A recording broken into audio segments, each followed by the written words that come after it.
Hello, it's Caitlin, and this is my final K2A project.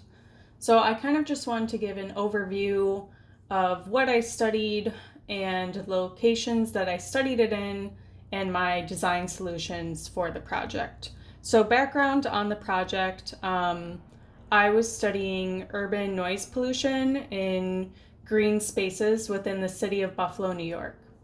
So I ended up choosing 3 parks and green spaces within Buffalo to study the current urban pollution and sound ratings within them. And then I came up with some design solutions to hopefully try and reduce that. So the method for measuring sound, I used an app called Sound Meter on my Android phone. And basically, it gave me a decibel reading, which I used to kind of average out over the times of studies that I was there. I went to each park and I studied the decibel ratings within multiple locations in each park to see that I could get averages based on different current design interventions within the park. So the first one was Tony Sisti Park, which is located at 42 North Street. I took 3 different measurement locations here. So the first one was kind of on the North Street entrance. So this park is right off of Main Street, so it's very busy. This is the hospital district here. So things here that you'll hear is like sirens, ambulances all the time. And then North Street is also a pretty busy road as well. So there's a lot of vehicular noise pollution happening here. So I found that this entrance here had a higher decibel rating. It's right off of North Street. And then within the park itself, it dropped a bit more. So this is kind of that area here. And then on this entrance over here, it was also quieter. So my main theory for that is there's more trees, which is one of the design solutions I'll get into later. And it's kind of further away from this main vehicular route here. So the second park that I studied is actually a cemetery. So this is called Forest Lawn. It's probably the biggest park in Buffalo. It's a cemetery connected to a larger green space and a lake here. So this one, I took measurements at the entrance and then also deeper within the green space itself. So it was pretty loud at the entrance. 70 to 85 decibels was the standard range. That's pretty noisy. But then when I got deeper into the park, we were at 50 to 55, which is significantly lower. And something to note too with this one is the sound quality or the soundscape. So this is the types of noises that you're hearing. So deeper within the park, I heard a lot of birds, some wind rustling in the trees, and some water from the creek that's right here. So those are often perceived as positive sounds, whereas things like vehicular traffic are perceived as negative sounds. Then the third location is actually right by Forest Lawn here. So this is Chapin Parkway. It's part of a series of greenways that were designed when Buffalo was originally planned by Frederick Law Olmsted. And luckily these ones have been preserved. There are a few that have not been preserved, and it's actually a hot button topic in Buffalo right now. They're trying to open back up one of the greenways that was taken over by a highway. So that's a new project that might be interesting to just keep tabs on moving forward. There's a lot of city votes going on about it right now. So this is Chapin Parkway. And I measured along the few sections here. So in this kind of central section, it was 55 to 80 decibels. So this one had a larger sound range. And I think that's because when there aren't cars going by, it's fairly quiet.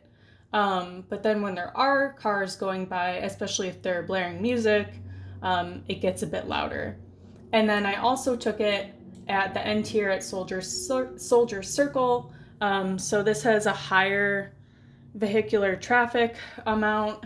And so overall, I think the range moved up a little bit. So it wasn't significantly louder, but the range of sound was more reading on the upper side. So that being said, I started to look at some design solutions. So the two theories and research components that I wanted to implement are the ideas of shared street design, which not only helps reduce noise levels, but it also results in a more pleasant soundscape, which is what I was talking about earlier with the distinction between vehicular noises versus birds chirping, for example.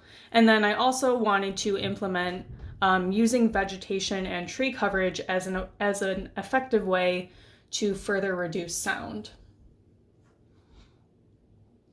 So with the first location, Tony Seasty Park, my ideas here were to implement a shared street design along North Street here. So this would include a bike lane and then also kind of these planting dividers. So, concrete barriers with trees planted in the middle of them.